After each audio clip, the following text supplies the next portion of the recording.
یہ ہر سال ہوتا ہے جو ہم رپورٹ کرتے ہیں، اور اس بار ٹیکنالوجی کا بڑا زیادہ استعمال ہو رہا ہے، آنے والے وقتوں میں مزید ہوگا، کچھ نئی چیزیں آ جائیں گی، تو بس اس کو رکنا چاہیے، لیکن ایسا ہو نہیں رہا ہے. ہم تو لیکن آگے بڑھیں نا.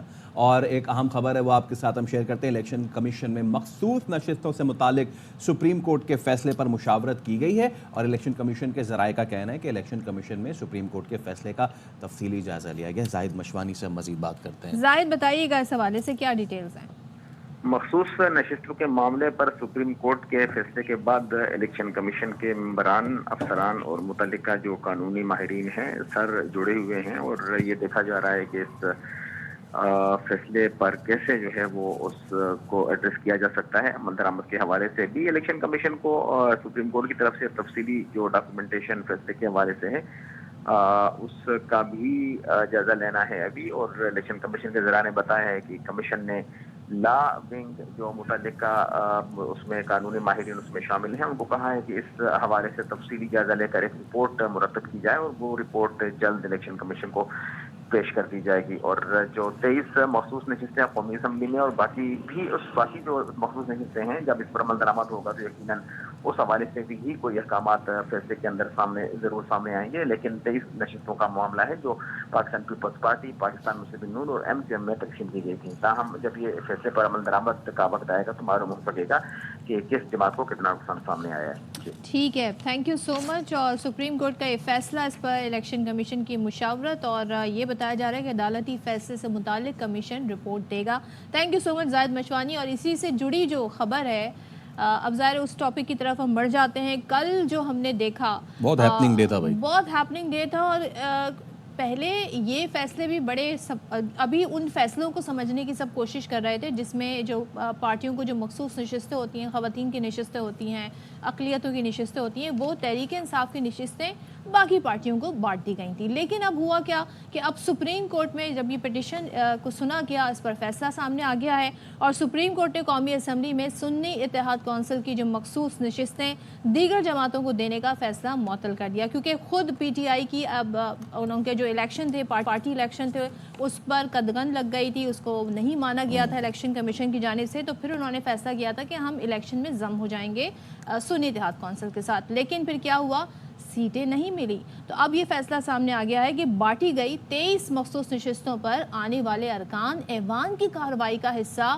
نہیں بن سکتے. اور جسٹس منصور علی شاہ نے ریمارکس دیتے ہوئے کہا کہ کسی کی نشستیں دوسری جماعت کو دینا مینڈیٹ کے خلاف ہے. اور سپریم کورٹ کے اس فیصلے نے اب حکمران اتحاد کی جو 2/3 اکثریت ہے وہ تو ختم کر دی ہے. اور ریمارکس بھی بڑے دلچسپ آیا. آپ نے ایک جسٹس منصور علی شاہ کا بتایا، جسٹس عطر من اللہ کے بھی بہت اہم ریمارکس تھے، اس کو ہم آگے چل کے بھی گفتگو سے بنائیں گے. اب یہ تمام تر جو سچویشن بنی ہے، اب اس میں سیاسی موسم ہو گیا ہے گرم. وزیر اعلیٰ خیبر پختونخوا الیمین گنڈاپور پارٹی اجلاس سے انہوں نے کیا خطاب، اور وہ خطاب کرتے ہوئے پیپلز پارٹی میں برس پڑے، اور انہوں نے کہا کہ جی کراچی سے پارٹی رہنما نے بتایا کہ سندھ ہاؤس میں داخل نہیں ہونے دیا. اور جب ان کو یہ بتایا گیا تو انہوں نے صدف پھر یہ کہا کہ ہمیں نہیں داخل ہونے دو گے تو ہم تمہیں داخل نہیں ہونے دیں گے. بلاول کو انہوں نے کہا کہ اب سے آپ کا گورنر KP کے ہاؤس میں داخل نہیں ہو سکے گا. انہوں نے بھی کہا کہ آپ مجھے کراچی اٹھا کے لے گئے تھے، اگر مجبور کیا تو میں آپ کے بندے اٹھا کر جو ہے وہ KP کے لے آؤں گا. یہ سیاست ہو رہی ہے یا کیا ہو رہا ہے؟ چلے خیر ذرا دیکھ لیتے ہیں وہ کیا کہہ رہے ہیں. بھائی نے کہا کہ سندھ ہاؤس میں ہمارے PS کو نہیں چھوڑا گیا، تو بلاول تیرا گورنر بھی KP ہاؤس میں نہیں گھسے گا. اس کے لیے گورنر ہاؤس بنا لے یا سندھ ہاؤس میں جگہ دے دے اس کو. یہ رویہ اگر تم سمجھتے ہو تم اختیار کرو گے، پورے پاکستان تمہاری ملکیت ہے، یہ تمہاری بھول ہے. اگر تم یہ سمجھتے ہو کہ تم مجھے اٹھا کے کراچی لے گئے تھے، مجھے مجبور نہ کرو، تمہارے بندے اٹھا کے میں KP لا سکتا ہوں. ہم پاکستان کے آئین کی پاسداری کرتے ہیں. آج وہ جیل میں ہے، وہ جس دن حکم دے گا پھر تمہیں میں بتائیں گے کہ اس کے حکم کے بعد اب ہوتا کیا ہے. اچھا ایک چیز اور علی امین گنڈاپور نے کہی، وہ کہتے ہیں عدالت ان سے انصاف نہیں ملا تو پھر چھین کر لیں گے. تو ان کے بیانات آپ کے سامنے ہیں. اب ذرا یہ بتا دیتے ہیں PTI میں ایک بڑا سنگین قسم کا مسئلہ چل رہا ہے، اور وہ مسئلہ ہے جی کہ پبلک اکاؤنٹس کمیٹی کو کون ہیڈ کرے گا. اب کبھی نام آتا ہے شیر افضل مروت کا، کبھی نام کسی اور کا آتا ہے. اب ایک نیا نام سامنے آ گیا ہے، وہ ہے شیخ وقاص اکرم کا، کہ انہیں چیئرمین APC بنانے کا فیصلہ تحریک انصاف نے کر لیا ہے. اور ذرائع یہ بتاتے ہیں کہ PTI کی سیاسی کمیٹی نے شیخ وقاص اکرم کے نام کی منظوری دے دی ہے. اب بانی PTI نے حامد رضا اور شیخ وقاص اکرم کے نام تجویز کیے تھے. پر شیر افضل مروت اس پہ کچھ اور ہی موقف رکھتے ہیں. جی ہاں، انہوں نے کہا کہ بھائی اب تک چیئرمین پی ایس سی کا جو ہے اپنا فیصلہ تبدیل نہیں کیا. کل ملاقات کریں گے وہ بانی پی ٹی آئی کے سے اور اس فراڈ سے ان کو وہ آگاہ کریں گے. اور انہوں نے کہا کہ بھائی پی ٹی آئی، اب یہ بہت سمجھنے والی لائن ہے، یہ انہوں نے کہا کہ پی ٹی آئی سیاسی جماعت ہے اور یہ کوئی راجواڑہ نہیں ہے، 3 افراد کو پارٹی ہائی جیک نہیں کرنے دوں گا.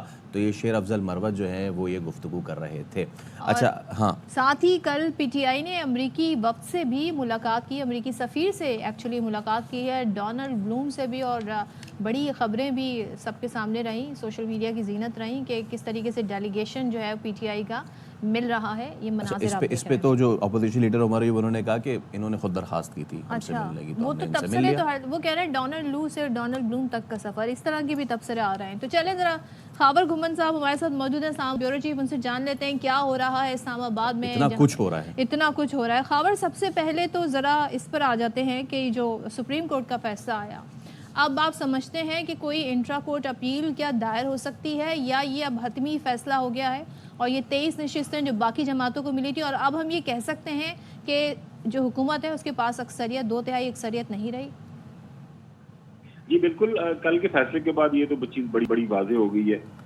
کل جو فیصلہ ہوا ہے وہ الیکشن کمیشن کی کا جو ایک فیصلہ تھا، اور اس کے بعد پشاور ہائی کورٹ نے اس الیکشن کمیشن کے فیصلے کو جو ہے اپ ہولڈ کیا تھا، جس کے تحت جو ہے ان کی جو ریزرو سیٹیں تھیں وہ ان کو نہیں ملی تھیں سنی تھاٹ کونسل کو، بلکہ باقی جماعتوں کے درمیان بانٹ دی گئی تھی. تو بنیادی یہ جو ایک غلطی کہہ لیں یا ایک فیصلہ تھا اس وقت کے الیکشن کمیشن کا یا پشاور ہائی کورٹ کی طرف سے، اس کی درستگی کے لیے انہوں نے جو ہے سپریم کورٹ نے ان فرسٹ ہیئرنگ انہوں نے کہا کہ جی یہ بظاہر ہمیں کچھ سمجھ نہیں آتی، کہ کیونکہ آئین کے اندر بڑا واضح ہے کہ جو بھی پارٹی جتنی سیٹیں جیتیں گی تو اسی تناسب سے اس کو جو ہے سیٹیں ملیں گی. اور فرض کریں کچھ پروسیجرل یا کچھ الیکشن جو کے قوانین جو ہیں الیکشن ایکٹ کے مطابق اگر انہوں نے کوئی وہ پہلے سیٹیں لسٹ نہیں جمع کروائی ہے آپ نے ریزرو سیٹوں کی، اس کا مطلب یہ کیسے ہو گیا کہ وہ سیٹیں آپ باقی جماعتوں کے درمیان بانٹ دیں. تو یہ انیشل جو فیصلہ ہے وہ معطل ہو گیا، وہ جو کر دیا گیا تھا معطل، وہ جو پہلے فیصلے تھے. تو اب اس کے اوپر لارجر بینچ اب مزید سنے گا اور وہ پھر فیصلہ کرے گا کیا یہ سیٹیں جو سٹیٹس ہے یہ جاری رہے گا یا سیٹیں واپس ملے گی یا پھر یہ سیٹیں خالی رہیں گی. یہ ساری نشستیں اس کے اوپر جو ہے الیکشن جو ہے سپریم کورٹ کی طرف سے اب 3 جون کے بعد سے یہ سارے کا سارا معاملہ آگے بڑھے گا. ایک چیز جو ابھی تازہ ترین خبر تھی وہ تھی الیکشن کمیشن اس پر مشاورت کرے گا. جو سپریم کورٹ کا فیصلہ ہے، جو ان کا لا ونگ ہے، وہ ایک اس فیصلے سے متعلق ایک رپورٹ کمیشن کو دے گا. تو کیا یہ رپورٹ کسی طریقے سے کچھ ڈفرینٹ اگر ہوتی ہے، سپریم کورٹ سے مختلف ہوتی ہے فیصلے سے، تو کوئی تصادم کا معاملہ تو نہیں بنے گا؟ دیکھیں جی، ایک تو 3 ممبر بینچ کا یہ متفقہ فیصلہ ہے اور انہوں نے انیشل جو ہیئرنگ کے بعد اس سے پہلے الیکشن کمیشن اور پشاور ہائی کورٹ کے فیصلے کو معطل کر دیا.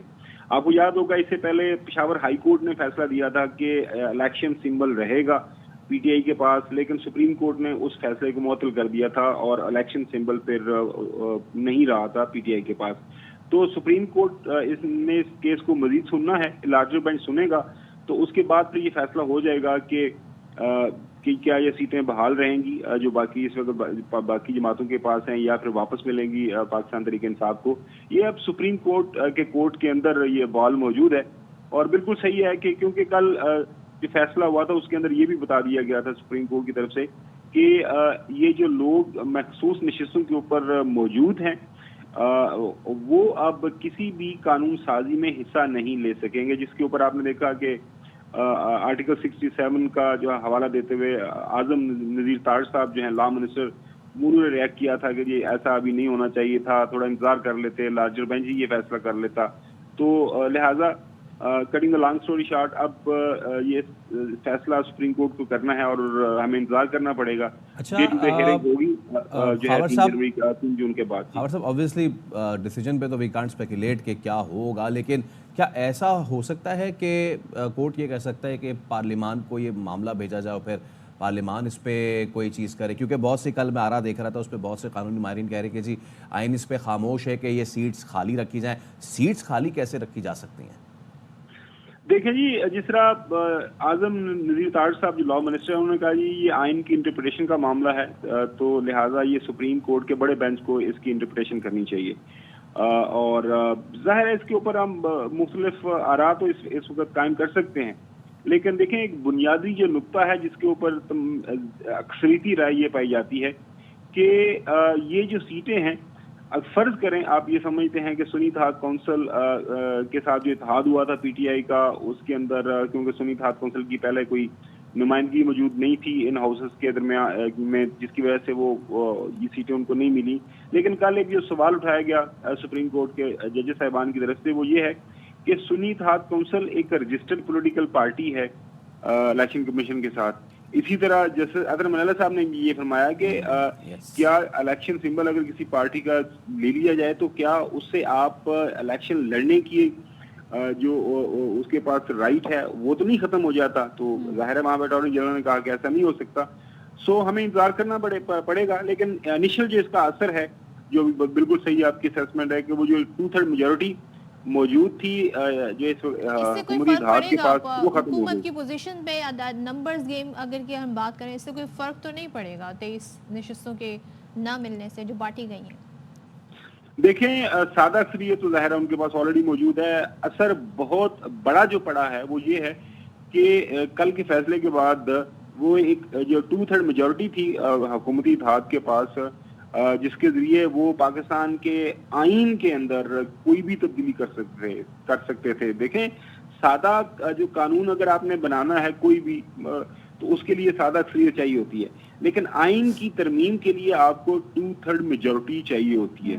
جس طرح بات چل رہی تھی کہ ہم نے کوئی عدالتی اصلاحات لے کے آنی ہیں تو 175 جو ہے آرٹیکل جس کے تحت سپریم کورٹ کے اندر ججز کی تعیناتی اور سپریم کورٹ کی اوور آل جو حیت ہے وہ متعین ہوتی ہے، تو اس کے اندر تبدیلی کی ہم باتیں سن رہے تھے، لہٰذا اب آئین کے اندر تبدیلی کا جو رائٹ تھا موجودہ حکومت کے پاس وہ کل کے فیصلے کے بعد ختم ہو گیا ہے۔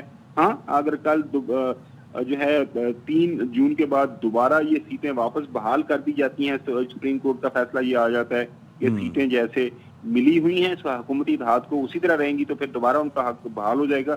فی الوقت جو ایک بہت بڑا جو اثر کل کے فیصلے کا ہوا ہے وہ یہ ہے چلیں یہ تو پھر ہم دیکھتے ہیں کہ خاور صاحب اس کا کیا بنتا ہے۔ اب ذرا پولیٹیکل چیزوں پہ آ جاتے ہیں، اور علی امین گنڈا پور جو ہے وہ بہت زیادہ فائری اس وقت ہیں، انہوں نے بلاول کو بھی بڑی باتیں سنائی ہیں، لیکن اس سے پہلے ہی آپ دیگر پارٹیوں کو تو سنا رہے ہیں، لیکن ود ان دا پارٹی کیا سچویشن بن رہی ہے؟ Talking about the P S C chairmanship public accounts committee, اب اس میں کبھی کوئی نام کبھی کوئی نام آتا ہے تو کوئی ناراض ہو جاتا ہے۔ وقاص اکرم کا نام آیا تو اس پہ شیر افضل مروت نے تو بہت ہی کیٹیگوریکلی کہا یہ پارٹی ہے، راجواڑہ نہیں ہے، اور یہ فراڈ ہو رہا ہے۔ یس، اور وہ بتائیں گے بھی کہ یہ فراڈ کیا ہو رہا ہے۔ تو یہ ہے اصل میں کس کا نام آیا ہے، کون اپنا نام خود پیش کر رہا ہے، یہ بتا دیں خاور۔ دیکھیں میں آپ کو یہ بتاؤں کہ ایک تو ظاہر ہے بانی پی ٹی آئی جیل کے اندر موجود ہیں، تو ایک کمیونیکیشن گیپ ہے وہاں پہ، مختلف جب ڈیلیگیٹ ان سے ملتے ہیں، اپنی پارٹی کے ڈیلیگیشن ملتے ہیں تو ہر ڈیلیگیشن جو ہے اپنا مطمع نظر ان کے سامنے رکھتا ہے، تو وہ پھر اسی حساب سے کہتے ہیں کہ یہ ہونا چاہیے، بانی پی ٹی آئی کی طرف سے کچھ انسٹرکشنز آتی ہیں۔ تو ہم نے دیکھا پچھلے دنوں جب صحافیوں سے بات کرتے ہوئے بھی بانی پی ٹی آئی نے کہا تھا کہ کوئی مجھے مشورہ نہیں کیا تھا، مشورہ کرنے کی اجازت نہیں مل رہی، جس کی وجہ سے کافی زیادہ جو ہے جو ہمارے پارٹی کے اندر یہ پرابلمز ہو رہی ہیں۔ لیکن یہ جو سوال ہے کہ کون بنے گا چیئرمین پی ایس سی، پچھلے دنوں ہم نے اپنے پروگرام کے اندر بھی ایک سٹوری کی تھی کہ موجودہ اس وقت جو ساری کی ساری پوزیشنز ہیں، پارٹی کی پوزیشن، پارٹی چیئرمین بیرسٹر گوہر صاحب کے پی سے، پارٹی جنرل سیکرٹری جو ہیں عمر ایوب صاحب کے پی سے، اس وقت جو لیڈر آف دا ہاؤس جو ہے، لیڈر آف دا اپوزیشن ہے نیشنل اسمبلی وہ کے پی سے، اور یہ جو ساری بڑی پوزیشنز ہیں، پچھلے دنوں جو 3 بندے نامینیٹ ہوئے تھے ان کے پارٹی کے جو انہوں نے بات چیت کرنی تھی وہ سارے کے سارے کے پی سے۔ میرے جو ذرائع ہیں ان کے مطابق جو لاسٹ میٹنگ ہوئی تھی خان صاحب کے ساتھ تو وہاں پہ کچھ لوگوں نے اپنی یہ آراء سامنے رکھی تھی کہ سر ہم ایسا تاثر دے رہے ہیں کہ ہم صرف کے پی کی پارٹی بن کے رہ گئے ہیں، حالانکہ اگر فرض کریں جو کے پی سے ہم نے 37 کے قریب ایم این اے کی سیٹیں جیتی ہیں، لیکن پنجاب سے تو 54-56 ہم نے سیٹیں جیتی ہیں، تو ہم پی ایس سی کی چیئرمین شپ جو ہے وہ پنجاب کے کسی ایم این اے کو ہمیں دینی چاہیے. تو پارٹی کے اندر یہ بالکل آرا چل رہی تھی. شیخ مروت صاحب کا نام چونکہ سب سے پہلے ایک دفعہ سجیسٹ ہو چکا ہوا ہے اور نامنیٹ ہو چکا ہوا ہے تو وہ اپنے آپ کو چیئرمین پی اے سی ہی سمجھتے ہیں. کل جب شیخ وقاص صاحب سے یہ بات پوچھی گئی ایک پریس کانفرنس کے دوران کہ جی آپ کیا یہ جو سارے کا سارا معاملہ ہے پارٹی کے اندر تو آپ کی کیا رائے ہے, انہوں نے کہا جی جو بانی پی ٹی آئی جو بھی فیصلہ کریں گے وہی فائنل ہوگا. تو وہ میرے خیال میں آج ایک ملاقات ہے ان کی, تو آج کے بعد یہ اس بات کا تعین ہو جائے گا کہ مروت صاحب آتے ہیں. یہ شیخ وقاص میری اطلاع کے مطابق یہ ہے پنجاب کے کسی ایم این اے کو دی جائے گی اور پنجاب میں ایم این اے لیڈ کے اندر ہیں چیئرمین پی ایس سی بننے کے لیے وہ شیخ وقاص ہیں. اور لیکن اس کے ساتھ ایک اور بڑی انٹرسٹنگ چیز ہے, دیکھیں آئین یا قانون کے اندر کوئی پابندی نہیں ہے حکومت وقت کے پاس کہ انہوں نے چیئرمین پی ایس سی دینی ہے اپوزیشن کو. یہ ایک ہوئی تھی چارٹر آف ڈیموکریسی کے تحت ایک سیٹلمنٹ ہوئی تھی تو وہی فالو ہو رہی ہے. پچھلے دن میں 2 دن پہلے دیکھ رہا تھا ایک انٹرویو کے دوران اسپیکر نیشنل اسمبلی نے یہ کہا تھا کہ جناب اعلیٰ کوئی لکھا آئین کی بات نہیں ہے لیکن یہ ایک روایت ہم نے ڈالی ہے تو اسی کو فالو کیا جائے گا. اب دیکھتے ہیں کہ کیا ہوتا ہے, کیا فیصلے ہوتے ہیں. تھینک یو سو مچ خاور گھومن ہمارے ساتھ. اور اب دیکھتے ہیں بھائی پی ایس سی کی چیئرمین شپ کا معاملہ کہاں جا کے اونٹ کس کروٹ بیٹھتا ہے اور باقی معاملات جو ہیں وہ کیسے آگے بڑھتے ہیں. اچھا, آپ نے باقی معاملات کی بات کی, کچھ باقی معاملات اپنے ناظرین کے ساتھ شیئر کرتے ہیں. ایف آئی اے انٹرپول نے قتل کے مقدمے میں مطلوب اشتہاری ملزم ندیم کو یو اے ای سے گرفتار کیا ہے اور مزید اس کی کیا ڈیٹیلز ہے یہ جان لیتے ہیں اپنے نمائندے محمد صلاح الدین سے. جی صلاح الدین بتائیے. دیکھیں بالکل یہ قتل کے مقدمے میں مکتوب اشتہاری ملزم کو یو اے ای سے گرفتار کر لیا گیا ہے. ایف آئی انٹرپول کی یہ کارروائی تھی. سنگین جرائم میں مکتوب اشتہاری اور ملزم کو لے کر جو ہے پنجاب پولیس کو قتل کے مقدمے میں مطلوب تھا. یہ ملزم محمد ندیم کو یو اے ای سے گرفتار کر کے لاہور ایئرپورٹ پر منتقل کر دیا گیا. ملزم سال 2022 میں قتل کر کے بیرون ملک فرار ہو گیا تھا. جی بہت شکریہ آپ کا صلاح الدین. چلیں جی, جب اتنے سارے سیاسی میدان اور دیگر میدان, تعلیم کا میدان, ان کی گفتگو ہو رہی ہے تو اصل جو میدان ہے جسے جہاں پہ کہتے ہیں نا کھیل کا میدان, مقابلے ہوتے ہیں, ٹاکرے ہوتے ہیں, اس کی طرف چلتے ہیں. اور کل کیونکہ جون میں آپ کو پتہ ہے T20 ورلڈ کپ ہونا ہے امریکہ ویسٹ انڈیز میں, اب ساری تیاریاں, سارا فوکس جو ہے اس طرف شفٹ ہو گیا ہے. ایسے میں بابر اعظم جو کہ کیپٹن ہے پاکستانی ٹیم کے, انہوں نے کل پریس کانفرنس کی اور اس پریس کانفرنس میں باقاعدہ انہوں نے کہا جو ایک بڑی امپورٹنٹ بات کہی گئی کہ جو T20 میچز کھیلے جائیں گے, جو اس وقت آئرلینڈ اور خاص طور پہ جو انگلینڈ کے لیے اسکواڈ ہوا ہے تقریباً کم و بیش یہی ورلڈ کپ کا انہوں نے ایک اندیا دیا کہ یہی اسکواڈ ہو سکتا ہے. بائی دی وے پاکستان کی جو اسکواڈ ہے وہ محمد عامر کے سوا یہ لوگ سارے فلائی کر چکے ہیں. محمد عامر کا ویزے کا ایشو ہے تو وہ بھی اس کے بعد جائیں گے. اس کے علاوہ شاداب جو ہیں وہ بھی ٹیم کو ڈائریکٹ آئرلینڈ میں جوائن کریں گے. لیکن جو آپ بات کر رہی بابر اعظم کی کل کی پریس کانفرنس کی, ان کا یہ کہنا تھا کہ بھائی انشاءاللہ ٹرافی لے کر آئیں گے اور ٹیم کی بہتری کے لیے. یہ ان سے سوال ہوا کہ گیری کاسٹن آ رہے ہیں اور اگر وہ آپ سے کہیں کہ جی ٹیم کی بہتری کے لیے اگر آپ پوزیشن اپنی اوپر نیچے کریں, تو اس پہ ان کا کہنا تھا کہ کسی کی ٹیم نہیں ہے, پاکستان کی ٹیم ہے اور پاکستان کے لیے کچھ بھی کرنا پڑا تو میں کروں گا. تو بابر اعظم نے کیا مزید گفتگو کی آپ کو پہلے سنوا دیتے ہیں. یعنی اب اوپننگ جوڑی کیا ہوگی, یہ بس بابر نے ہنٹ دے دیا ہے کہ وہ تو معاملہ پھر ویسے کے ویسے ہی رہے گا. جس نے اپنی مرضی پہ آنا ہوگا, جس نمبر پہ آنا ہوگا, آپ کو پتہ ہے 2-3 کھلاڑی ہیں وہ چاہتے ہیں جی ہم آئیں, خود اس میں بابر صاحب بھی شامل ہیں. لیکن خاص طور پہ مجھے جس بات پہ حیرانی ہوئی وہ یہ کہ کوئی سرپرائز رہنے نہیں دیا بابر نے, اور ہمیں بتا دیا کہ بھائی کم و بیش اسی طرح کا اسکواڈ ہوگا. آپ نے یہ کیوں کہا کہ بھائی بابر صاحب, یہ آپ نے سارکاسٹکلی کیوں کہا Babar is the number 1 batsman right now for Pakistan, Babar اتنا زبردست کر رہا ہے. عزت و تکریم سے کہا بابر صاحب, یہ کیا بات ہے؟ نہیں صدر عبدالجبار ایسی بات نہیں ہے کہ آپ نے جو ہے ایسے کہا. آپ بابر کے فین کلب میں تو شامل نہیں میں ہیں. فین کلب میں شامل نہیں, وہ والا فین کلب نہیں, میں تو صرف سٹیٹس کی بات کرتا ہوں. لیکن سٹیٹس الگ ہیں, کیپٹنسی از سم تھنگ ڈفرینٹ. ہاں یہ یہاں پہ ہم یہ بات کر رہے ہیں. دوسری بات یہ کہ شروع میں جب ہماری شاہد ہاشمی صاحب سے پچھلے دنوں بات ہو رہی تھی, جب آئرلینڈ اور انگلینڈ کے لیے ٹیم اناؤنس ہوئی تھی, تو تھوڑا سا کچھ نام تھے جن پر مجھے نہیں, بہت سارے جو لوگ ہیں ان کو اس پر ذرا سا سوال تھے کہ بھائی یہ نام کیوں سلیکٹ ہوئے. تو مجھے یہ ہے بابر نے ہمیں کوئی سرپرائز نہیں رکھا, انہوں نے ہنٹ دے دیا کہ کم و بیش یہی اسکواڈ ہوگا, کیونکہ اب ہم مزید تجربے یا مزید کمبینیشن جو ہے وہ نہیں, اور ٹائم بھی نہیں ہے. لیکن جب آپ نے اسکواڈ کی بات کی تو اسکواڈ کے لیے بہت ضروری ہوتی ہے کٹ, اور اس کی ہو گئی رونمائی. ورلڈ کپ کے لیے پاکستان ٹیم کی کٹ کی رونمائی جو ہے کروا دی گئی ہے, اور اسے جو ہے وہ میٹرکس جرسی جو ہے 24 کا نام دیا گیا ہے. اب یہ میٹرکس جرسی 24, اب اس کے پیچھے بھائی کیا سائنس ہے. اور ویسے یہ بھی ہم آپ کو بتاتے ہیں, chairman P C B Mohsin Naqvi, کپتان بابر اعظم جو ہے وہ اس میں شریک تھے. اب میٹرکس کیا ہے بھائی؟ میٹرکس جو ہے اس سانچے کو کہتے ہیں جس میں ہیرے کی نوشنما ہوتی ہے. یہ سارے ہیرے ہیں ہمارے, اور بس اسی کے تحت شرٹ کو میٹرکس کا نام دیا گیا. کیا خیال ہے بھائی. اور اسی پر بات کر لیتے ہیں جی اب, کیونکہ پہلا میچ جو شاہین اپنا کھیلیں گے امریکہ میں, وہ بتایا جا رہا ہے کہ اب پاکستان کا پہلا میچ بھارت سے ہی ہونے جا رہا ہے. 6 جون کو نہیں, 6 جون کو ہوگا پہلا میچ. 6 جون کو ہوگا اور دوسرا میچ جو ہوگا وہ 9 جون کو ہوگا. پہلا میچ بھارت کے خلاف اور 6 جون کو ہمارا پہلا میچ بھارت نہیں, ہمارا پہلا میچ امریکہ کے خلاف ہے. امریکہ کو کیا مطلب, وہ کوئی ٹیم ہے؟ چلے آگے بڑھتے اسی میں بات کر لیتے ہیں. شاہد ہاشمی صاحب ہمارے ساتھ ہیں. خیر میں ایسے ہی مذاق کر رہی تھی, کسی ٹیم کو ہلکا نہ لیں. یہ خاص طور پہ جب سامنے ٹیم پاکستان ہو تو شاہد ہاشمی ہمارے ساتھ جب موجود نیوزی لینڈ کی ABCD ٹیم جب کھیلنے آئی تھی جو کہا جا رہا تھا. شاہد صاحب تھینک یو سو مچ. تو ذرا بتا دیں بابر کی پریس کانفرنس سے آپ نے کیا خاص بات پک کی ہے جو بتا رہے تھے اور جو ساری ریلیٹڈ ہو ورلڈ کپ T20 سے؟ کل بابر اعظم کی پریس کانفرنس بہت اچھی لگی. بڑے پورے اعتماد نظر آ رہے ہیں بابر, اور اس دفعہ جب انہیں کپتانی ملی ہے ان کے لیے چیلنجز بہت زیادہ ہیں. ان کو بہت سے کھلاڑیوں کو یکجا کر کے رکھنا ہے, بہت سے کھلاڑیوں کو ساتھ لے کے چلنا ہے, اوپننگ کے مسئلے کو حل کرنا ہے, انہوں نے اپنی کپتانی کو بہتر کرنا ہے. انہیں آئیڈیا ہے کہ مجھے اپنی کپتانی اب بہتر کرنی پڑے گی, اور چونکہ آگے ورلڈ کپ ہے تو ورلڈ کپ میں اور بھی زیادہ تندہی سے یہ سارے کام کرنے ہوں گے, اور چیلنجز بہت ہیں.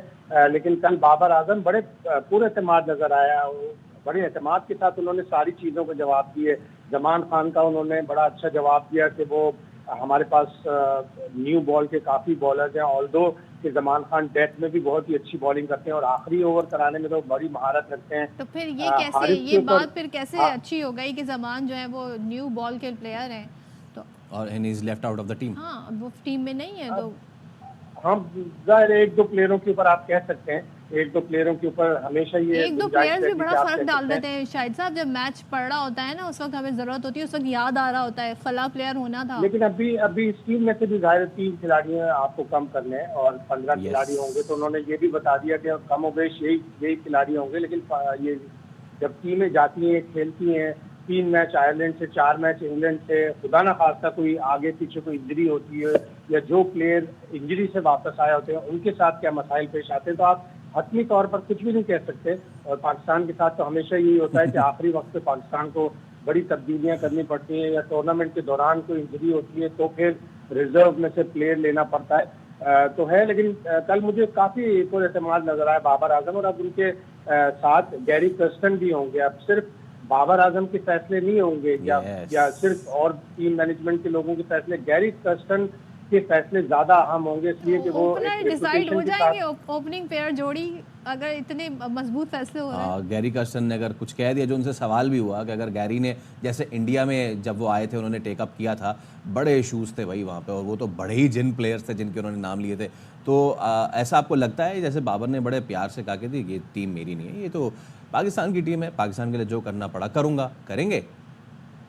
بالکل کریں گے. ظاہر پاکستان کی ٹیم ہے اور ان کی اپنی ریپوٹیشن بھی, ان کی اپنی کپتانی بھی داؤ پر لگی ہوگی. ان کو یقیناً جواب دینا ہوگا آ کر جو بھی ورلڈ کپ میں نتائج آتے ہیں. اللہ کرے کہ اچھے آئیں نتائج. لیکن گیری کرسٹن کے ہوتے ہوئے ضرور یہ مسئلہ سالو ہو جائے گا. پاکستان کا پرابلم یہ ہے کہ رضوان, سائن, بابر اور فخر یہ چاروں ٹاپ آرڈر کے بیٹر ہیں, اور ان میں سے آپ کو 2 چوز کرنے ہیں. فخر بھی ایکولی گڈ ہیں اور اوپن کرنے کے لیے, لیکن فخر کا ایک یہ کمال ہے کہ وہ 3 اور 4 پہ بھی کھیلتے رہیں تو وہ 3 اور 4 پہ بھی وہی ریزلٹ پروڈیوس کر سکتے ہیں. تو جو بھی چیز پاکستان کے حق میں بہتر ہوگی وہ کرنا پڑے گی. مجھے لگ رہا ہے کہ بابر اعظم اور سائم ایوب بھی اوپن کریں گے اور گیری کرسٹن بھی اسی کے حق میں ہوں گے. تو شاہد صاحب اب جس طرح کی گیم ہو گئی ہے, اب بڑی فاسٹ کھیلی جاتی ہے, اور یہ نہیں ون ڈے کی طرح T20 کو بالکل بھی نہیں کھیلا جا سکتا. تو یہ بتائیے گا اب ہمیں ایک ایسا شروع میں ٹارگٹ کر کے ایک ایسا نمبر دینا ہوگا ٹیم کو, اوپنرز کو, جو کہ آگے آنے والے کھلاڑی ایٹ لیسٹ اس میں ایڈ آن کرتے جائیں اور وہ ایک اچھا ٹوٹل اس وقت ہمارے پاس آخر میں بنے. مڈل آرڈر فیل نہ ہو نا جیسا ہمارا ہوتا ہے, ٹاپ آرڈر بھی فیل نہ ہو. آپ کے پاس ہیڈ کوچ بھی ہوگا, اسسٹنٹ کوچ بھی ہوگا, اور نئی اکوپمنٹ بھی لے کر دے دی ہیں چیئرمین PCB نے. تو اب ساری چیزیں ہماری ٹیم calculate ٹائم کر کے لیتی ہے نا دیکھنا بابر شاہد صاحب, ٹائم لیتی ہے شروع میں رنز بنانے میں. ہم بس آرام سے اسکور کرتے ہیں, ہمیں وکٹ بچانے کی بڑی فکر ہوتی ہے, ڈیفینسو کھیلتے ہیں. نہیں, اب یہ ساری چیزیں دیکھنی پڑیں گی. اور ان میچوں میں سب سے بہترین موقع ہے آپ کے پاس, آئرلینڈ اور انگلینڈ کے میچوں میں بہترین موقع ہوگا کہ اپنی سیٹ ٹون اپنی سیٹ کر دیں. اس لیے کہ اب ٹیمیں جس طرح دوسری ٹیمیں کھیل رہی ہیں 200 رنز تو بنانا بہت ہی عام بات ہوگی. اور اس دن میں آپ کو بتا رہا تھا کہ پاکستان نے صرف 11 دفعہ 200 رن پلس بنائے ٹوٹل T20 کرکٹ میں. اور اس کی وجہ یہ ہوتی ہے کہ پاکستان کی بالنگ اچھی ہے. پاکستان کی بالنگ اگر ہم 180-190 کرتے ہیں تو 180-190 پہ آؤٹ کرنے کی صلاحیت رکھتی ہے, لیکن بار بار آپ بالنگ پر وہ اعتماد نہیں کر سکتے. اس لیے بہتر ہوگا کہ پہلے جب آپ کی باری آئے تو آپ کی تھوڑی بہت اوپننگ میں آپ تبدیل کر سکتے ہیں. دوسری جب آپ کی باری آئے تو آپ کو ظاہر چیز کرنا ہے, اس میں آپ تبدیلی کر سکتے ہیں. ساری چیزیں گہری تک سنا کر دیکھیں گے اور بہتر کریں گے. چلیں ٹھیک ہے, بہت شکریہ شاہد بھائی. اور صرف 2 سے 3 دن گئے اس ایکسائٹنگ سیریز کو جگہ پاکستان مقابلہ آئرلینڈ ہے.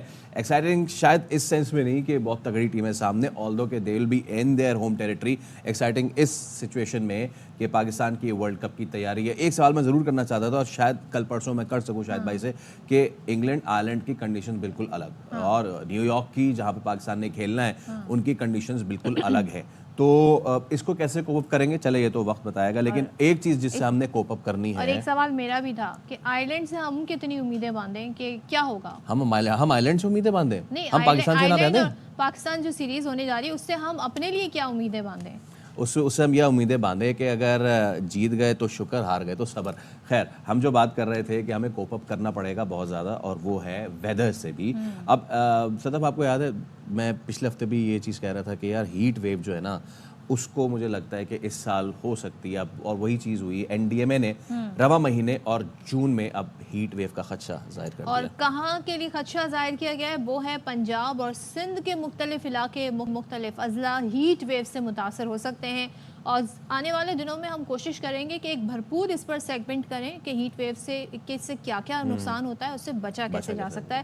سو پنجاب کا ضلع بہاول نگر, رحیم یار خان, جبکہ سندھ کے اضلاع عمر کوٹ, تھر پارکر, ٹنڈوالا یار, مٹیاری, سانگڑ ہیٹ ویو کی لپیٹ میں آئیں گے. اور ہیٹ ویو سے ظاہر ہے جیسے کہ ہم پہلے بھی کہہ رہے تھے کہ انسانی صحت کے مسائل کے ساتھ ساتھ زراعت, لائف سٹاک کو بھی نقصان پہنچے گا اور اس کا اندیشہ ظاہر کیا جاتا ہے. تو پاکستان موسمیاتی تبدیلیوں کی وجہ سے گزشتہ چند برسوں میں ہیٹ ویو کی شدت میں یہاں پر اضافہ ہوا ہے. اور بتایا NDMA یہ کی جانب سے یہ جا رہا ہے کہ مئی میں زیادہ سے زیادہ درجہ حرارت 48 ڈگری سینٹی گریڈ تک جا سکتا ہے, وچ از اور اب کراچی کی صبح بات کر لیں, گرمی کی لہر برقرار ہے, درجہ حرارت میں مزید اس میں اضافے کا بھی امکان ہے, اور 38 ڈگری سینٹی گریڈ اور فیل جو ہے جی وہ 40 سے 42 ہوگا. اسی پر ہم بات کر لیتے ہیں senior forecasting officer Pakistan meteorological department Akhtar Mahmood صاحب. اختر محمود صاحب, thank you so much. Heat wave کی پیشگوئی کی گئی ہے تو کون سے اضلاع ہم نے آلریڈی بتا دیا ہے متاثر ہوں گے, لیکن یہ کتنے ٹائم کے لیے ہوگی, یہ کچھ آئیڈیا ہے؟ پورا جون جو اس وقت جو ہیٹ ویو چل رہی ہے اس کا جو مین ایفیکٹ ہے وہ 7, 8 اور 9 کو جو ہے تک تو رہے گا. 10 تاریخ کو ایک مغربی ہواؤں کا سلسلہ پاکستان میں داخل ہوگا, تو جس کی وجہ سے یہ جو اس وقت جو چل رہی ہے ہیٹ ویو یہ سبسائڈ ہونے کے چانسز ہیں 10 تاریخ کی رات سے. تو امید کی جا سکتی ہے کہ اگلے جو 3 دن ہیں اس میں تو جو ہے وہ ہیٹ ویو جو ہے برقرار رہے گی, لیکن اس کے بعد 10 تاریخ سے اون ورڈ جو ہے اس میں خاطر خواہ کچھ دن کے لیے کمی ہوگی. اچھا, پنجاب میں تو بارشیں ہوئی ہیں, ٹھیک ٹھاک بارشیں ہوئی ہیں, اس کے باوجود بھی وہاں پر شدید گرمی رہے گی, کیونکہ کراچی یا سندھ کی ہم پوری بات کر لیں تو یہاں پر بارشیں اس طرح نہیں ہوئی ہیں. یہاں پہ پھر ہیٹ ویو سمجھ میں آتا ہے, اٹ میک سینس, لیکن پنجاب میں ایسا کیوں؟ دیکھیں نہیں, بہت زیادہ جو ہے وہ اس لاہور میں یا جو پنجاب کے علاقوں میں بہت زیادہ نہیں ہے, یہ یہاں کا نارمل ہے. تو آپ یہ کہیں کہ یہاں پر جو ہے یہ کوئی ایسی اب نارمل بات نہیں ہے, مئی کے مہینے میں ہر سال ہی ایسا ہوتا. اچھا یہ بتائیے کہ کراچی کی اگر ہم اسپیسیفکلی بات کریں, کراچی کا ایک مسئلہ کہ گرمی جتنی بھی ہو سمندری ہوائیں چلتی رہیں تو سانس آتا رہتا ہے, لیکن ایسی کیا سچویشن ہونے جا رہی کراچی میں کہ بہت زیادہ کیا گرمی ہونے جا رہی ہے, اور خدا نہ خواستہ کوئی جو سمندری ہوائیں ان کی بندش کا تو کوئی فوکاس نہیں ہے؟ نہیں, ایسی فی الحال جو ہے وہ ایسی کوئی بات نہیں ہے, کیونکہ سمندر میں کوئی سمندر طوفان بنے تو پھر اس طرح کی سچویشن ہوتی ہے. تو کیونکہ ایسی سچویشن عربی سی میں نہیں ہے تو اس کی جو ہمارا سمندری ہوا ہے اس کے کٹ آف ہونے کے چانسز فی الحال نہیں ہیں. اور بارشوں کو تو پھر ہم نہ ہی سمجھیں، سندھ اور کراچی کی بات کریں تو نہیں، اگر سندھ کے لیے بات کریں تو جو میں نے ایک سسٹم بتایا ہے تو خاص طور پر اپر سندھ جو ہے جس میں آپ لاڑکانہ کہہ سکتی ہیں، سکھر وغیرہ کے علاقے، تو اس میں میں سمجھتا ہوں کہ جو 10 تاریخ کو جو ویدر سسٹم آ رہا ہے اس میں کچھ نہ کچھ ایفیکٹ شاید یہاں پر ڈسٹ اسٹارم ٹائپ یا کوئی ہلکی بارش کی ایکٹیویٹی جو ہے نارتھ سندھ میں ہو جائے۔ ٹھیک ہے، تھینک یو سو مچ، ہمارے ساتھ موجود تھے، اور اختر محمود سے بہت شکریہ آپ کا۔ اب دیکھیں جی، موسم اپنی شدت دکھانے کو تیار ہے۔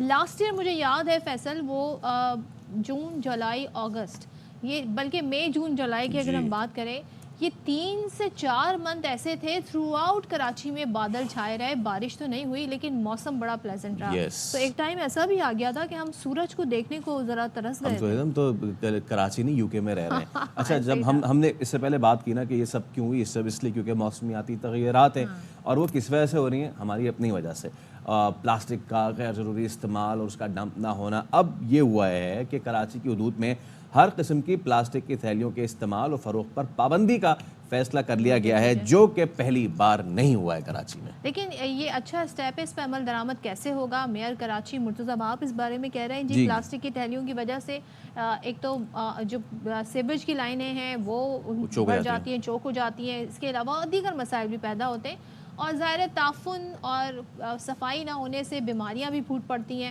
تو یہ تمام ترجیح معاملہ ہے، اب اس پہ فیصلے پہ عمل درآمد کیسے ہوگا؟ ہاں، وہ کہتے ہیں یہ بھی ہیں کہ ہر سال نالوں کی جو صفائی کرنی پڑتی ہے، کروڑوں روپے اس پہ خرچ کرنے پڑتے ہیں، لیکن اس کے باوجود پلاسٹک کی تھیلیوں کی وجہ سے نالے بند ہو جاتے ہیں، اور برسات کے دوران یہ مسئلہ جو ہے وہ شدت اختیار کر جاتا ہے۔ اب جیسا کہ آپ نے کہا کہ یہ ہوگا کیسے، تو یہ اس پہ یہ بتایا گیا ہے کہ بھائی صوبائی سطح پر ضروری قانون سازی کی جائے گی، قانون سازی کی جائے گی۔ اب قانون سازی کرنے کے لیے اب دیکھتے ہیں کیا فیصلے ہوتے ہیں، لیکن ہم 100% تو پلاسٹک کا استعمال تک نہیں کر سکتے، لیکن بہت حد تک بیئر منیمم تک تو لے آ سکتے ہیں نا۔ بالکل ایسے کر سکتے ہیں۔ ٹھیک ہے، چلے ابھی ایک بریک لیتے، اس کے بعد دوبارہ حاضر ہوں گے، اسٹے ود اس۔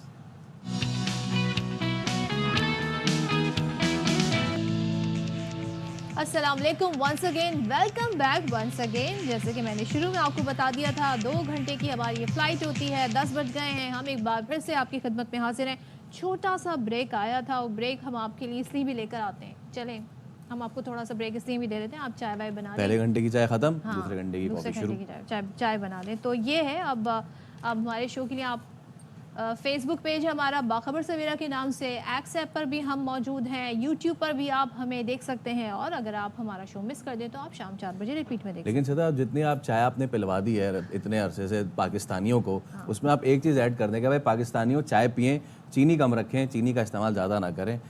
چینی ہمارے جو ہے وہ شربت بنا دیتے ہیں ہم اس کو، چائے کو، جس سے پھر بعد میں ہماری صحت پہ بہت زیادہ اثر ہوتا ہے۔ میٹھی چائے اچھی بھی نہیں لگتی، پتہ نہیں کیوں، یا تو مجھے عادت ہو گئی ہے چائے میں چینی بہت ہی کم پینے کی، تو اٹس این اچیومنٹ جس کا میں نے سوچا ذکر کر دوں کہ میں کافی عرصے سے، شروع میں کڑوی کڑوی لگتی ہے، باقی جو آپ کا ٹیسٹ ڈیولپ ہو جاتا ہے۔ تو اگر آپ نے اچھی عادتیں اپنانی ہے، تھوڑی سی ایفرٹ کرنی ٹیسٹ پڑتی بڈز ہے، تھوڑے سے آپ کو مارنے پڑتے ہیں۔ اچھا، اب اچھی عادتوں کی بات ہو رہی ہے تو ہماری زندگیوں میں ایک چیز کا ہم وہ لاسٹ جنریشن ہے جنہوں نے پری موبائل ایرا بھی دیکھا ہے، اور اب موبائل کی ٹیکنالوجی بھی ہمارے ساتھ ہے، تو بن سچویشن ہمارے ساتھ ہے۔ ہمارا بچپن جی باہر کھیلتے ہوئے، بغیر کہتے ہیں نا انٹرنیٹ کے، ایسے بھی گزرا ہے، سڑک پہ گرتے ہوئے اور پھر اٹھتے ہوئے، سنبھلتے ہوئے، ساری چیزیں، اور گھر والوں کے ساتھ بیٹھ کے کتابیں، کہانیاں، ناولز، یہ چیزیں پڑھتے ہوئے گزرا ہے۔ لیکن آج کل کا جو بچہ ہے، ابھی وہ 4 سال کا نہیں ہوا، 3 سال کا نہیں ہوا کہ اس کو یہ سامنے رکھ دیا جاتا ہے موبائل، ایون کہ اسے موبائل پکڑنا بھی نہیں آتا،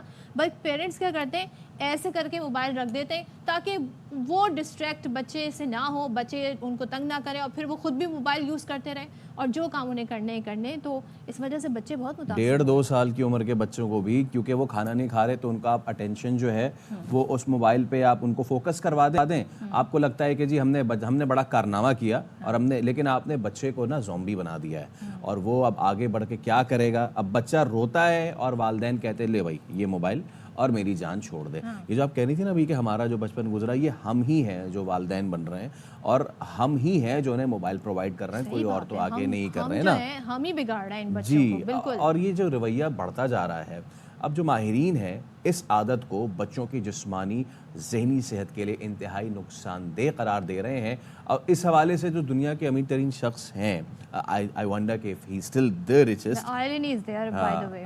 لیکن اور ٹیکنالوجی کا جو بڑا نام ہے بل گیٹس, انہوں نے کہا کہ میں نے تو اپنے تینوں بچوں کو 14 سال کی عمر تک موبائل فون رکھنے کی اجازت نہیں دی. ان کے بچے کہتے ہوں گے کس کام کے ایسے پیسے جو ہمیں موبائل نہیں دے رہے ہیں. یہ بل گیٹس صاحب یہ بات, اب آپ صاحب پہ اعتراض نہیں کیجیے گا, بل گیٹس صاحب یہ بات آج ہمیں بتا رہے ہیں جب بچے جو ہیں, اب ماں باپ پریشان ہیں کیا کریں, کیونکہ اب بچے موبائل کے بغیر کوئی کام نہیں کرتے, کھانا نہیں کھاتے. اچھا ڈنر ٹیبل وہ چیز ہوتی ہے جہاں پہ آپ کی تربیت ہوتی ہے, جہاں بہت ساری دن بھر کی باتیں کرتے ہیں, آپ کے اسکول کے حوالے سے بات چیت کی جاتی ہے, لیکن کیا ہوتا ہے اب بچہ بیٹھا ہے, اب موبائل فون رکھ کے اس کا فوکس اس پہ, کیونکہ اس کے بغیر وہ کھانا نہیں کھائے گا.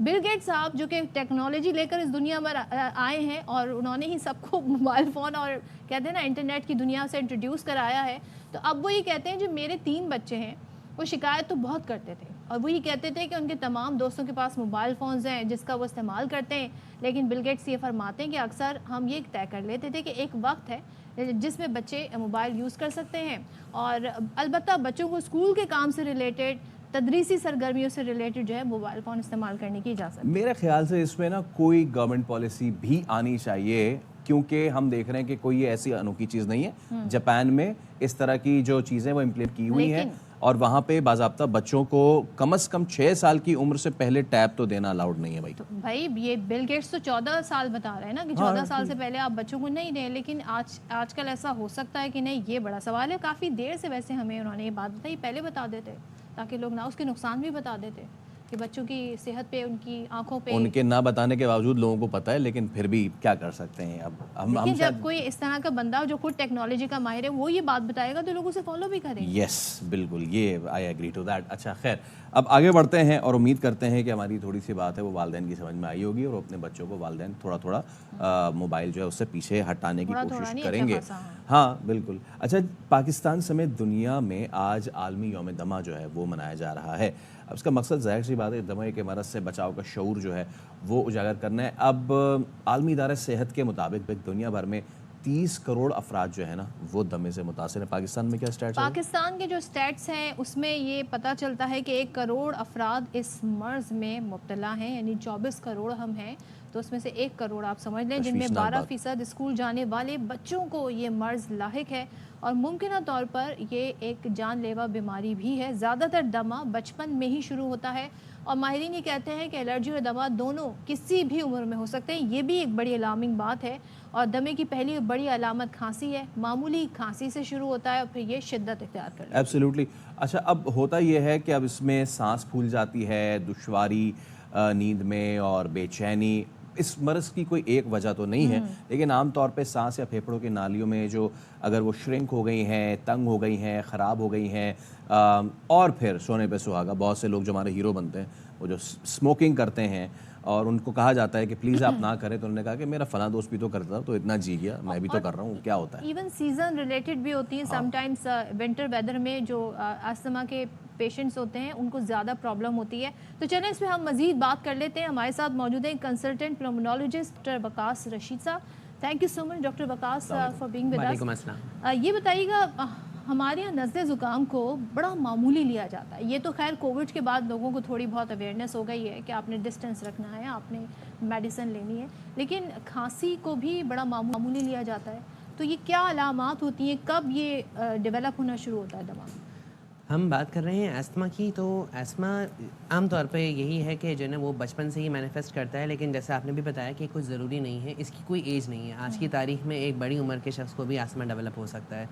لیکن اگر ہم بات کریں بدلتے ہوئے ماحول کو, بڑھتی ہوئی پولوشن کو, بڑھتی ہوئی ماحولیاتی آلودگی کو, آپ کے بھی علم میں ہے کہ پاکستان کے جو 2 بڑے شہر ہیں کراچی اور لاہور اس وقت جو ہے پولوٹیڈ سٹیز میں ٹاپ آف دا لسٹ میں شمار کیے جاتے ہیں. تو یہ چیزیں انفیکشنز کو, وائرل انفیکشنز کو, مختلف قسم کے انفیکشنز کو لے کے آتی ہیں. پھر الرجی ڈیولپ ہوتی ہے, اور اوور دا ٹائم جس کو ہم بہت معمولی کہتے ہیں نزلہ زکام, وہ الٹیمیٹلی کسی بھی وقت آسما میں کنورٹ ہو جاتا ہے, لوگوں کو پتہ بھی نہیں چل رہا ہوتا. خیر, ہم تو اس کی وجوہات اور یہ ساری چیزیں بھی اس پہ آگے بھی ذرا بات کریں گے. بٹ ہم منیمم کہاں سے آغاز اس کا کر سکتے ہیں اگر بچاؤ کی بات کریں تو؟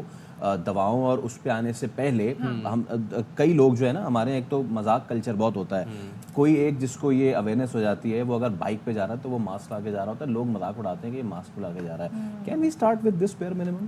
ہم رسک فیکٹر سے سٹارٹ کر سکتے ہیں, اور رسک فیکٹرس کو اگین ہم 2 کیٹیگریز میں ڈیوائڈ کر دیتے ہیں, ایک بچوں کے لیے, ایک بڑوں کے لیے.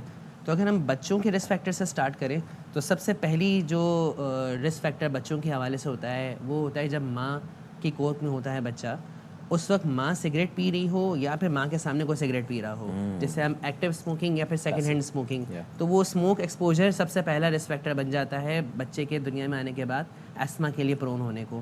ایک فیملی ہسٹری ہوتی ہے کہ فیملی میں دادا کو, نانا کو, ابا کو, اماں کو, ان لوگوں کو جنہیں آسما ہوتا ہے تو وہ ورثے میں ملتا ہے. ٹینڈنسی ہوتی ہے پھر ہم کچھ اور چیزوں سے اس کو بڑھا دیتے ہیں. ان چیزوں میں ہاؤس ڈسٹ مائٹس ہوتی ہیں, ہمارے پاس کارپیٹس ہیں, ہمارے پاس بیڈ شیٹس ہیں, کرٹنز ہیں, اس پہ ڈسٹ یوزلی ایکیومولیٹ ہوتی ہے. پھر ہم بچوں کو اسٹف ٹوائز پرووائڈ کرتے ہیں, ٹیڈیز اور اس طرح کی چیزیں, تو اس پہ ڈسٹ ٹریپ ہوتی ہے, بچہ اس کو گلے بھی لگا رہا ہوتا ہے, یہ ساری چیزیں کر رہا ہوتا ہے, تو اس سے ایکسپوز ہو کے اس میں یہ الرجیز ڈیولپ ہوتی ہیں. پلس سونے پہ سہاگا ہو گیا ہے کہ ہم آج کل بہت سارے گھروں میں آپ نے دیکھا ہوگا بلیاں, کتے, طوطے, یہ بچے پال رہے ہوتے ہیں, ان کو گلے لگا رہے ہوتے ہیں, تو یہ جو اینیمل فرز ہوتے ہیں یہ بہت اسٹرانگ الرجک ٹینڈنسی رکھتے ہیں.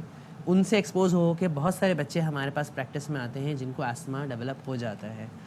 پھر آ جاتے ہیں ہم تھوڑا مڈل ایج کی طرف. تو مڈل ایج میں ہمارے پاس جہاں پہ فیملی ٹینڈنسی اور ساری چیزیں ہو گئیں, وہاں پہ environmental exposure to the pollution plus جس کا آپ نے تذکرہ کیا کہ اسموکنگ, پھر اسموکنگ کی ماڈیفائڈ فارم آج کل آ گئی جسے ہم ویپ کہتے ہیں, اور وہ ویپ کرنا ایک فیشن سمجھتے ہیں, اور انفارچونیٹلی ہمارے پاس اس کے ہارمفل بھی نہیں ہے, بہت ایک آلٹرنیٹ ہے, ایگزیکٹلی اس کو آلٹرنیٹ کا نام دے کے جو ہے نا وہ کرتے ہیں. اور انفارچونیٹلی ہمارے پاس اس کی کوئی لیجسلیشن نہیں ہے. سگریٹ کو تو ہم نے مان لیا کہ نقصان دہ ہے, تو سگریٹ کے اوپر ٹیکسز لگا کے اس کے ریٹس بڑھا دیے گئے کہ اس کی کنزمپشن کم ہو, لیکن اس کے اوپر کوئی لیجسلیشن نہیں ہے. بلکہ بہت ساری جگہوں پہ اوپنلی یہ ویپ کے آپ کے سینٹرز ملیں گے, شاپس ملیں گے, جہاں پہ ینگ جنریشن سب سے زیادہ انوالو ہو کے ویپ کر رہی ہوتی ہے. اور اب وہ اٹھ کے ہمارے پاس سانس کے مسائل, دمے کے مسائل, کھانسی, کرونک کف, ان سارے مسائل کے ساتھ ہمارے پاس آ رہی ہے, اور ایکسیپٹنس بھی نہیں ہے ہمارے پاس ان چیزوں کی. پھر آ جاتے ہیں تھوڑی سی اور ایلڈر ایج کی طرف, تو آکیوپیشن ہمارے پاس بہت سارے ہیں جو ان چیزوں سے آپ کو پرون کر دیتے ہیں. فار ایگزامپل فلور ملرز, آٹے کی چکی میں کام کرنے والے, جو روئی کے کارخانوں میں کام کرتے ہیں, کیمیکل فیکٹریز ہیں, کیمیکل جو پولوشن اور یہ ریفائنریز ہیں, تو جو وہاں پہ کام کر رہے ہوتے ہیں ان کی انیشیل اسکریننگ تو ہوتی ہے ہائر کرنے سے پہلے, لیکن پھر اوور دا ٹائم ان کی فالو اپ جو ہے وہ کم ہی جگہوں پہ ہو رہی ہوتی ہے جو پروٹوکولس کو فالو کرتے ہیں. پلس اس ہیزرڈ سے بچنے کے لیے ان کو جو سیفٹی ایکوپمنٹس ہیں وہ ہر جگہ ہمیں پرووائڈ نہیں کیا جاتا. ہمارے کلچر ہی نہیں ہے. ایک چیز اور بتائیے گا, اب جو ہیں اس کے پیشنٹ خاص طور پہ بچے, جب ونٹر سیزن آتا ہے تو زیادہ افیکٹ ہوتے ہیں, بالکل ایسا ہی کیا کریں, احتیاط کیا کی جا سکتی ہے؟ احتیاط میں سب سے پہلے تو یہی ہے کہ ونٹر سیزن تو ایک ایسا ہے کہ اس میں ہر ایسما کا پیشنٹ جو ہے نا یوزلی جو ہے نا اس میں سمٹمس فلیئر اپ ہو رہے ہوتے ہیں. اگر ایسما ڈائگنوزڈ ہے تو ہمارے پاس جو ٹریٹمنٹ ہے اس کو وہ اس پہ کمپلائنس بہت ضروری ہے. جیسے میں نے بات کی ایکسیپٹنس نہیں ہے, تو جب ایکسیپٹنس نہیں ہے تو ٹریٹمنٹ میں کمپلائنس بھی نہیں ہے. 2 مہینے ایکسیپٹنس ویسے کیوں نہیں ہے, ریزنز کیا ہیں؟ کچھ سوشل ٹیبوز آپ کہہ سکتے ہیں. لوگوں کو پتہ ہے کہ ونس انہیلر پہ آیا تو ان کے ذہنوں میں کہ وہ انہیلر تو عادت ہے, یہ تو کوئی ایسا نشہ ہے کہ یہ پھر چھوٹے گا ہی نہیں. اور بہت سارے لوگوں نے بہت دقیانوسی جو پرانے زمانے سے چلتی آ رہی ہے باتیں, اس کو انہوں نے ذہن میں بٹھایا ہوا ہے کہ نہیں یہ اس کا سلوشن نہیں ہو سکتا, آپ کوئی اور سلوشن دے دیں. بہت سارے پیرنٹس ایسما کے نام سے گھبرا جاتے ہیں. ان کو ہم کہتے ہیں ایسما ہے تو وہ کہتے ہیں نہیں ڈاکٹر صاحب کچھ اور ہوگا, ایسما نہیں ہوگا. پھر وہ دوسری جگہ سے الرجی کا نام سن کے تھوڑا سا ریلیکس ہو جاتے ہیں کہ اچھا الرجی ہے پھر ٹھیک ہے. لیکن ایکچولی ایسما اور الرجی کو 2 الگ الگ چیزیں نہیں ہیں, وہ ایک ہی چیزوں کا ایک ہی اسپیکٹرم ہے بیسیکلی. اور جب ان کو الرجی کہتے ہیں تو چلو ٹھیک ہے, پھر جب انہیلرس پہ بات آتی ہے تو نہیں ڈاکٹر صاحب ہم نیبولائز کر لیں گے, انہیلر آپ پلیز ہمیں نہ پرسکرائب کریں, جبکہ سب سے زیادہ افیکٹو موڈ آف ٹریٹمنٹ یہی ہے. اور جو ہم بچاؤ کر سکتے ہیں, جو رسک فیکٹرز میں نے نام لیے, ہم گھر کے اندر کلیننگ کریں, بیڈ شیٹس کو ریگولرلی ہر دن میں 2 سے 3 دفعہ ویک کے اندر ہم اس کو چینج کر دیں. یہ جو اسٹف ٹوائز ہیں اس سے بچوں کو دور رکھیں. کارپیٹس ہٹا دیں جو فکس کارپیٹس ہیں, اس کی جگہ میٹس رکھ سکتے ہیں قالین جو کہ واشیبل ہوتے ہیں. ڈاکٹر صاحب یہ ریورسیبل ہے یا پھر یہ صرف اس کو روک سکتے ہیں؟ یہ کنٹرولبل ہے, یہ کیوریبل نہیں ہے. اور کنٹرولبل ٹو دی ایکسٹینٹ کہ جس کو ہے اس کو پتہ بھی نہیں ہو شاید کہ مجھے آستما ہے, وہ اپنی روٹین ایکٹیویٹی پہ آ جاتا ہے. بس کچھ شرائط ہیں, شرائط میں پریونشن ہے وچ از بیٹر دین کیور, اور اس کے ساتھ انہیلرز ہیں. اگر وہ ہے ایسمیٹک اور وہ انہیلر ریگولر یوز کرے تو بالکل وہ نارمل انسان کی طرح جو ہے نا اپنے ایکٹیویٹیز کر پاتا ہے. اب ہمارے کراچی لاہور کی جو ایئر کوالٹی انڈیکس آ رہے ہیں, تو کیا یہ جو ایئر پیوریفائر ہوتے ہیں یا ہیومیڈیفائر ہوتے ہیں یہ یوز کیے جا سکتے ہیں؟ کسی حد تک اس کا افیکٹ ہے, لیکن بہت زیادہ نہیں ہے. جو مین اگر وہ ڈیولپ ہو چکا ہے تو اس میں تو ٹریٹمنٹ ہی ہے, اور اگر نہیں ڈیولپ ہوا ہے prevention for sake of prevention, تو سب سے پہلے جو انڈور الرجنز ہیں نا اس کو کور کریں, کیونکہ آپ اگر انڈور کو کور کر لیں تو آؤٹ ڈور تو پھر آگے جا کے بات آتی ہے, وہ اتنا نہیں بھی افیکٹ کریں گے. انڈور سب سے زیادہ انسان جو ہے نا افیکٹ ہوتا ہے ان سے. ٹھیک ہے, thank you so much doctor Waqas Rashid Sahib, بہت اچھی آپ سے مفید گفتگو رہی, اور ظاہر ہم نے کوشش کی کہ ہر پہلو اس حوالے سے کور کریں اور آپ تک یہ انفارمیشن پہنچے. اچھا, ابھی آپ کو کراچی لے چلیں گے. گورنر کے پی فیصل کریم کنڈی جو ہیں وہ مزار قائد پہنچے اور وہاں پہ وہ حاضری دینے کے لیے پہنچے ہیں. اس وقت آپ مناظر بھی دیکھ رہے ہیں. کچھ دیر پہلے کے مناظر جب فیصل کریم کنڈی جو کہ گورنر ہیں خیبر پختونخوا, انہوں نے وہاں پہ حاضری دی ہے.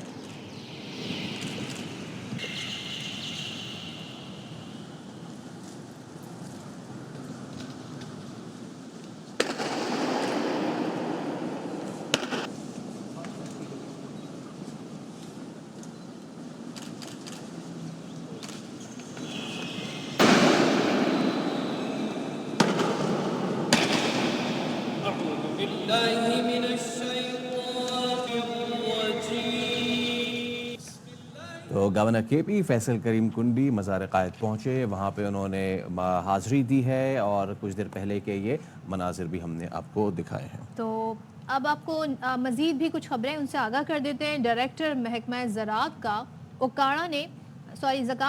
زراعت اکاڑا نے نواحی گاؤں میں گودام پر چھاپا مارا ہے اور لاکھوں روپے مالیت کی غیر رجسٹرڈ زرعی ادویات برآمد کر لی ہے. تو علی ذوالفقار ہمارے نمائندے ساتھ ہیں, ان سے بات کر لیتے ہیں. بتائیے گا علی. جی ملک ذوالفقار بتائیے گا.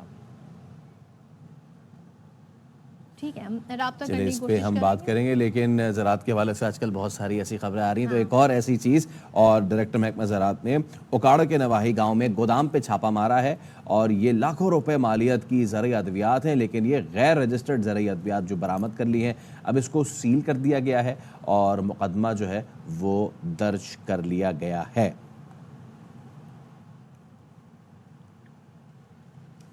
پچھلے دنوں ایک معاملہ تھا, وہ ہے اوور بلنگ سے ریلیٹڈ, اور اس کا ساری صورتحال ہمارے سامنے وفاقی وزیر داخلہ نے رکھی تھی.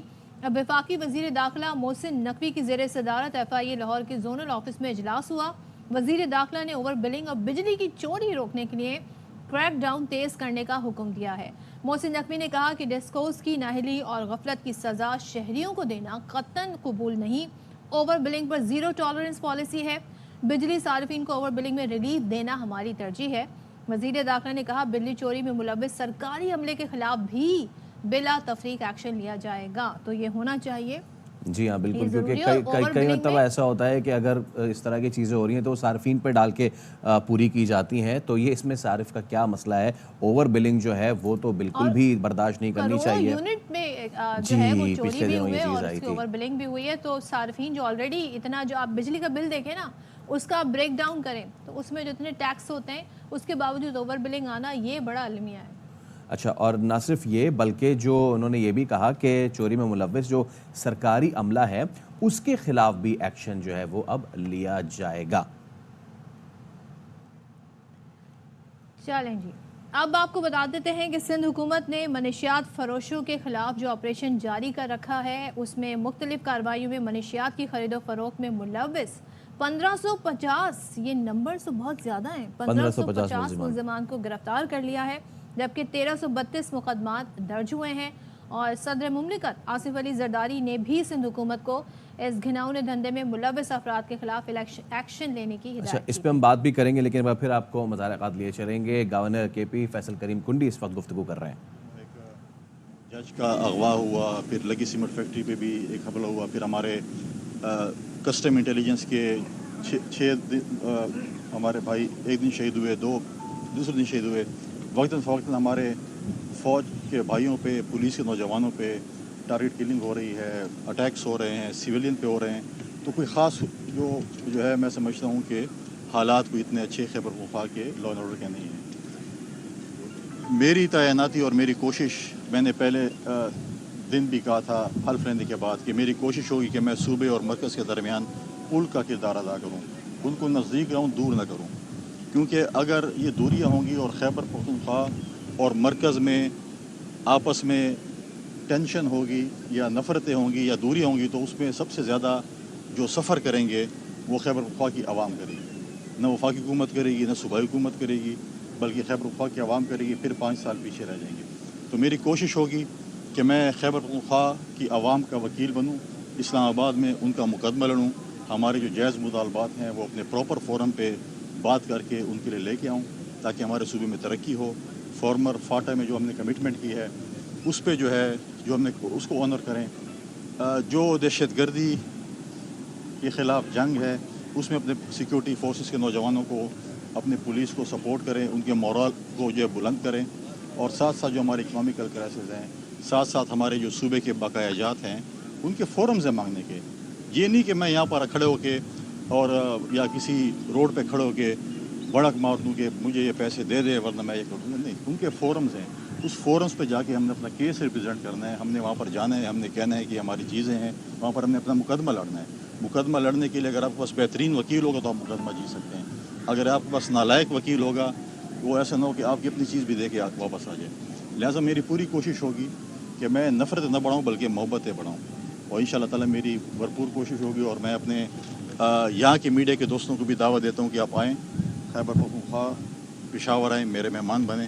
آپ کا اور ہمارا بڑا اچھا ایک تعلق رہا ہے، رہے گا، اور آپ لوگ آئیں میرے مہمان۔ بڑی مہربانی، آپ نے دعوت دی، لیکن سوال ایک اور ہے کہ آپ کے صوبے کے سربراہ اس وقت جو علی امین گنڈا پور صاحب ہیں، انہوں نے کہا ہے کہ بلاول گورنر کے پی کے لیے گورنر ہاؤس کراچی میں بنا لیں یا سندھ ہاؤس میں ان کو جگہ دیں۔ کراچی کے پارٹی رہنماؤں کو سندھ ہاؤس میں داخل نہیں ہونے دیا گیا۔ گنڈا پور نے بڑے الزامات لگائے، بلاول صاحب پہ خاص طور پہ انہوں نے ڈائریکٹ جو ہے وہ ہٹ کیا ہے اور کہا ہے کہ ہم اس کو گورنر ہاؤس میں گھسنے نہیں دیں گے، ہم اسے رہنے نہیں دیں گے۔ تو کیا کہیں گے آپ یہ اس طرح کی لینگویج؟ دیکھیں، اگر ایک بڑی پوسٹ پہ چھوٹے بندے کو بٹھا دیا جائے، چھوٹی زندگی کے بندے کو، تو اس سے بات، دیکھیں بلاول بھٹو زرداری صاحب یا میں یا کوئی اور کنٹرولر سندھ ہاؤس کے نہیں ہیں، مجھے نہیں پتہ کیا واقعہ ہوا ہے، کس چیز کیوں نہیں ہوا۔ اکثر ہم بھی آتے ہیں یا جاتے ہیں کسی صوبے میں اور ہمیں بھی کمرے پھول ہوتا ہے، کوئی چیز ہے، کوئی ایسا واقعہ ہوا کہ سندھ، آپ پورے پاکستان میں ہر کوئی آزاد شہری ہے، ہم ہر جگہ جا سکتے ہیں، ہر کوئی جا سکتا ہے، مجھے واقعے کا پتہ نہیں ہے، اور نہ جو ہے بلاول بھٹو صاحب یا میں جو ہے اس کے کوئی کنٹرولر ہیں، اور کوئی پاکستان میں کسی کو نہیں روک سکتا کہ آپ جو ہے کدھر جا سکتے ہیں کدھر نہیں جا سکتے۔ پاکستان کے ہر شہری کو ہے، آج میں جدھر کھڑا ہوں جس نے پاکستان رہا تھا اس نے ہر پاکستان کے شہری کو حق دیا ہے۔ یہ بتائیے گا کہ آپ نے اچھی بات کی ہے کہ حقوق طریقے سے مانگے جاتے ہیں، لیکن کے پی کے کا وزیر اعلیٰ کہتا ہے کہ ہمیں حقوق نہیں دیے گئے تو ہم اسلام آباد پہ چڑھائی کریں گے۔ یہ کون سا منطق ہے کہ اسلام آباد پہ چڑھائی کریں گے؟ دیکھیں، پہلی بات تو یہ ہے کہ پاکستان میں آئین بھی ہے، قانون بھی ہے۔ اگر وزیر اعلیٰ صاحب اس قسم کے بیانات دیتے ہیں، وہ چڑھائی کریں گے تو ان کے ساتھ قانونی طور پہ عمل درآمد ہوگا۔ تو اگر وہ چڑھائی کریں گے تو پھر مجھے نہیں لگتا کہ قانون کو اجازت دے گا کہ واپس خیبر پختونخوا جائیں گے، تو پھر قانون کو اجازت دے گا، اب انہوں نے کسی اور گھر جانا ہے۔ گورنر صاحب یہ بتائیے، لہٰذا میں سمجھتا ہوں کہ آپ ایک ذمہ دار عہدے پہ آ گئے ہیں، اپنی نالائکی اور نااہلی اور اپنی کوتاہی چھپانے کے لیے اگر آپ اسی سے اسٹیٹمنٹ دیں تو میں نہیں سمجھتی کہ ٹھیک ہے۔ آپ کو چاہیے مجھے بتائیں اس وقت خیبر پختونخوا میں لا اینڈ آرڈر سچویشن کیا ہے، اکنامیکل کرائسس ہے، سب کچھ ہے۔ ہمارے سنی اتحاد کونسل کے بھائی ہمیشہ قومی اسمبلی میں اور سینٹ میں کہہ رہے ہیں کہ اجلاس بلائیں، یہ صورتحال ہے۔ مجھے بتائیں کہ خیبر پختونخوا کی اسمبلی کا اجلاس کتنے دن ہوا ہے آج تک؟ انہوں نے بجٹ بھی جو ہے وہ بھی غیر قانونی اور غیر آئینی طور پہ جو شارٹ ٹرم جو ان کا بجٹ تھا آرٹیکل 125 کے تحت جو انہوں نے کیبنٹ سے پاس کرایا، جو کہ نگراں حکومت کراتی ہے، وہ اجلاس نہیں بلا رہے لا اینڈ آرڈر سچویشن کے اوپر، وہ اکنامیکل کرائسس۔ آج کے جو ایشوز ہیں جو آپ کے ٹی وی پہ بیان کرتے ہیں کہ ہمارے صوبے کے یہ ایشوز ہیں، اس کا ایک فورم ہے اور وہ ہے صوبائی اسمبلی۔ تو کیا آج تک صوبائی اسمبلی کا اجلاس ہوئے؟ بالکل نہیں ہو رہا۔ ان کی میجورٹی بھی ہے، پھر بھی پتہ نہیں کیوں خائف ہیں اپنے اجلاس بلانے سے۔ تو ایک فورمز ہے جو میں نے کہا ہے، میں نے پہلے ہی کہا ہے کہ میں یہاں کھڑے ہو کے میں نہیں کہہ سکتا کہ وفاق ایسے کر دے ورنہ ایسے۔ فورمز ہیں موجود ہیں جہاں پر آپ کو اپنے کیس لڑنے پڑتے ہیں۔ اس قسم کے کیس جو ہے وہ سڑکوں پہ چوراہوں پہ نہیں لڑے جاتے، اپنے فورمز پہ لڑے جاتے ہیں۔ اور بالکل میں سمجھتا ہوں کہ میں کبھی بھی صوبے اور مرکز میں ایسی کوشش نہیں کروں گا کہ ہمارا کیس کمزور ہو۔ میں اپنے کیس کو مضبوط کروں گا کیونکہ میرے خیبر پختونخوا کی عوام کا مسئلہ ہے، اور خیبر پختونخوا کے عوام کے لیے جو ہے میں نے پہلے بھی کہا کہ میں ہر سیاسی شخصیت صوبے میں جو موجود ہیں پولیٹیکل پارٹیز، ان کے پاس جانے کو تیار ہوں،